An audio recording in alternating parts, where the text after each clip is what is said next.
আসসালামু আলাইকুম। আমার এই উন্মুক্ত পাঠাগারটা আপনি এসছেন, আপনাকে ধন্যবাদ।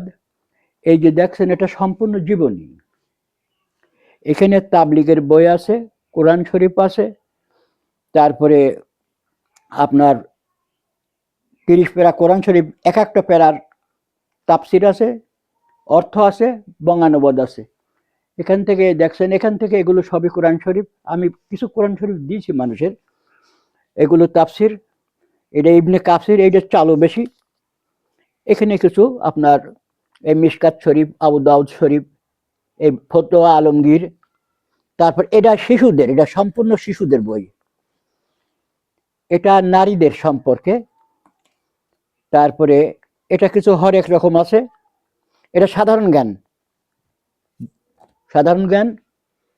তারপরে এখানে কিছু কোরআন শরীফ আছে, মানুষ চেতে আসে, আমি কিছু দেই ফ্রি এইগুলো। তারপরে এখানে দেখছেন হরেক আছে। এখানে দেখেন বেশ নাম করা বই আছে। এখানে এখানেও এই বইগুলো সব নাম করা বই। এই বইগুলো নাম করা বই। এখানে দেখেন কবর সম্পর্কে, কবর, দাফন কাফন, কবর। আর এটা হলো নেক আমল, আমল করলে কি হবে, কিভাবে। এটা হচ্ছে হরেক রকম আছে। এখানে হরেক রকম আছে, এখানে হরেক রকম আছে, এটাও হরেক রকম। এটা কোরআন শরীফ। এই কোরআন শরীফটা আমাকে একজন পড়ার জন্য দিয়েছে। আর এখানেও কিছু হরেক রকম। আর এখানে দেখেন বই আছে মেলা, ইয়ে আপনার এই যে রাহিকুল ইসলাম, আল্লামা শফিকুর রহমানের, আল্লামা ইউসুফ, মুফতি তারিকুজ্জামান। তারপর এটা সম্পূর্ণ আপনার নামাজ শিক্ষা, বিভিন্ন লেখকের, এখান থেকে এটা সম্পূর্ণ নামাজ শিক্ষা। তারপরে এই যে দেখছেন বিশ্বনবী, এখান থেকে এগুলো নাম করা বই। এগুলো নাম করা ডাক্তার জাকির নায়েক, রিয়াদুস সালিহিন। তারপরে এইটা যে দেখছেন এটা সম্পূর্ণ হলো আপনার হাদিস শরীফ, প্রচলিত জাল হাদিস, বিষয় ভিত্তিক হাদিস, এগুলো হাদিস। তারপরে এখানে আছে মাদ্রাসার ছাত্ররা পড়াশোনা করে, এটা বুখারি শরীফ, আরবি দিয়ে আছে। তার সাথে এটা ইসলামী আকিদা ও ভ্রান্ত মত, এটাও একটা নাম করা বই। তারপরে এখানে দেখেন বিভিন্ন হাদিস, এখানে ছোট ছোট বুখারি শরীফ আছে, মৌদুদি সাহেবের বই আছে এখানে। তারপরে আমাদের এখানে আমাদের মহানবী সাল্লাল্লাহু সাল্লামের জীবনী, এগুলো হরেক রকম। এখানে এই যে মহানবী শরীফ একটা পৃথিবীর নাম করা বই। আর রাহিকুল রাকহুম একটা পৃথিবীর নাম করা বই। এই যে এ ওয়াউস উলুমুদ্দিন, এও নাম করা বই। এগুলো সবই নাম করা বই। এটা হলো আমার এই একটা চ্যাপ্টার গেল। এবার দেখেন আপনি, আমি এগুলো সহিহুল বুখারি, কোরআন শরীফের অর্থ। তারপরে এখানে আমাদের যে ছিয়াত্তরটা ছটা হাদিসের বই, সে ছটা হাদিস এখানে পর পর আছে। এটা তাবলিগের বই এটা। তারপরে এখানে দেখেন এটা হলো আমার ওয়েব ফাউন্ডেশন থেকে একটা ক্রেস্ট দিয়েছে। আর জীবননগর হাই স্কুলের প্রাক্তন ছাত্ররা আমার একটা ক্রেস্ট দিয়েছে। আর এখানে যেগুলো আছে দেখছেন, বই যখন না ধরে তখন আমি উপরে রাখি। তখন এই দেখেন এটা আমাদের ইমাজউদ্দিন সাহেবের একটা বই, আয়াত ভিত্তিক বিশ্লেষণ। তারপর এখানে দেখছেন এটাও দিন কতক এই বইটা অত্যাধিক চলেছে। এখানে গেল, এখানে এই যে দেখছেন ১০০ জন, এই যে ওমর, আবু বকর, হজরত আলী, এদের সব ১০০ করে জীবনী। মাওলানা তারিক জামিল, ওনার বই এগুলো, একটা একটা। এখানে ১১ রহমানের জীবনী, এগুলো দেখছেন। তারপরে এটা হলো আপনার মহাপ্রলয়, রোজাসরের, কেয়ামতের দিন, এটা সম্পূর্ণ ওই বইগুলো। এখানেও আছে অনেক বই, মানে অনেক বই বলে বলা যাবে না, কিন্তু যতটুকু সম্ভব হয় ততটুকু বলছি। এগুলো হরেক রকম বই, এগুলো হরেক রকম বই। মানে যার চোখে যেটা ধরে সে তখন সেই বইটা নেয়। তা আমি ওইভাবে, একই বই দুটো আছে।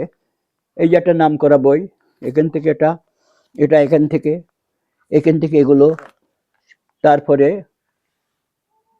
মানে বইগুলো কিভাবে দেন সেগুলো বলেন। এই বইগুলো আমি দিই হলো, নিয়ে যাই, কিন্তু পয়সা না, তার বিনিময়ে বইটা আমি রেজিস্টারে তুলে নিই এবং ফেরত দেবে। বিনিময়ে কোনো টাকা পয়সা না। আর কিছু গরিব গরিব শরীফ হলে ওদের আমি কোরআন শরীফ কয়েকটা আল্লাহ পাকের ইচ্ছায় দিয়েছি, আমি দেইনি, আল্লাহ পাক দিয়েছে তাদের। তারপরে দেখেন এইবার হলো আমার এই পর্যন্ত চললো আপনার ইসলামিক বই। ইসলামিক বই এটা 32টা বই আছে এখানে সিরিজ। এক হাফেজ মেয়ে এই 32টা বই পড়েছে। তারপরে এটাও ধরেন ওই এইবার চললো, এটা সম্পূর্ণ ইতিহাস। এখান থেকে যে দেখছেন না, এটা সম্পূর্ণ ইতিহাস, বিভিন্ন লেখক ইতিহাস, কাজী নজরুল ইসলাম, তারপরে বেগম রোকেয়া, বিভূতিভূষণ, বঙ্কিম চট্টোপাধ্যায়, রবীন্দ্রনাথ ঠাকুর, শরৎচন্দ্র, এদের বই এগুলো সব এখান থেকে এই ব্যাসটা। আর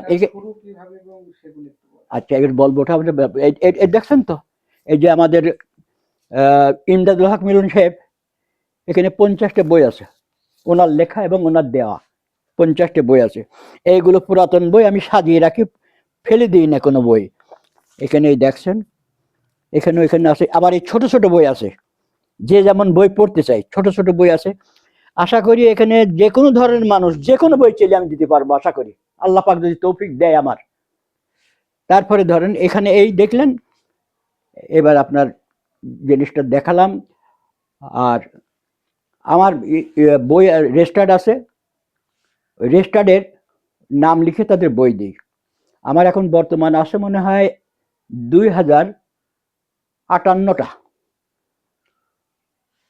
আর অনেকজন, আমার একটা দুঃখ আছে, সেটা হলেই কষ্ট করে করেছি নিজস্ব অর্থায়নে, কিন্তু আমার আসে লোকজন যে আসে না কথা বলতে পারবো না। যেমন 4টে টেলিভিশন আমাকে দেখিয়েছে, তাদের না বলে তারা এসছে আমাকে শুধু মানে বলছে নুর মাসের বাড়িটা কোনটা, তার 4টে টেলিভিশন আমাকে দেখেছে। প্রথম আসে আমার ঝিনেদার থেকে একটা ছেলে, ওনার কথা হলো যে আমরা যাদের কেউ দেখাশোনা করে না তাদের থেকে আমি তুলে নিয়ে উপরে দেওয়ার চেষ্টা করব আল্লাহ পাকের ইচ্ছায়। তেমন ওনার কথাটা খুব সুন্দর লাগলো এবং দোয়া করলাম, উনিও আমার জন্য দোয়া করলেন। এই হলে এবার একটু তাহলে আমরা বসে একটু সামান্য, আপনার তো কাজে ব্যস্ত থাকেন সব সময়, সামান্য কথা বলি একটু। যেগুলো পেপারিং, নাগরিক টিভির যে ছেলেটা আমার পেপারিং দিয়েছিল ঢাকার থেকে, কিন্তু আমি একটা বই পেপার পড়ি। আমার শুরু হলো আমি যখন রিটায়ার্ড হলাম। এই রিটায়ার্ড হওয়ার পর আমার মনের মধ্যে একটা হলো, আমি 7 সালে রিটায়ার্ড হয়েছে, 9 সাল থেকে কি করি বাড়িতে কিছু সামাজিক, মানে পড়ার যে একটা আন্দোলন, মানুষ তো বই পড়তে চায় না, সেইটা তৈরি করার জন্য আমি সকল শ্রেণীর আমাদের শিশুর থেকে শুরু করে বৃদ্ধ পর্যন্ত সকল ধর্ম বর্ণ সবার জন্য আমি এখানে বই আছে আমার। তা এই বইগুলো আসে, মানুষজন পড়ে, দৈনিক 2, 3, 4টে একভাবে লোক আসে, তারপরে রাত্রেও আসে পড়তে এবং বই ফেরত দিয়ে যায়। এই বই ফেরত দেওয়ার পর আমি আবার ওরা রেজিস্টারে তুলে নিয়ে সেটা কেটে দিয়ে আবার নতুন বই নিয়ে যাই। এইভাবে আমি দীর্ঘ এই 9 সাল থেকে এই আস্তে আস্তে আস্তে আস্তে এতগুলো বই আমার সংগ্রহ হয়েছে। আর যেটা কথা বলছেন সাহায্যের কথা, আল্লাহ পাক রহমতে আমার কিছু প্রাক্তন ছাত্র আছে, দেশি বিদেশি, কিছু কিছু অর্থ আমাকে দিয়েছে। তারা বল স্যার আপনি যে ঋণগ্রস্ত আছেন, ঋণটা পরিশোধ করার চেষ্টা করেন। আমার কিছু বইয়ের ঋণগ্রস্ত আছি আমি। তা আল্লাহ পাকের ইচ্ছা থাকলে আল্লাহ হয়তো আমার সাহায্য করবে নিশ্চয়। আমি তো খারাপ কাজ করছি না।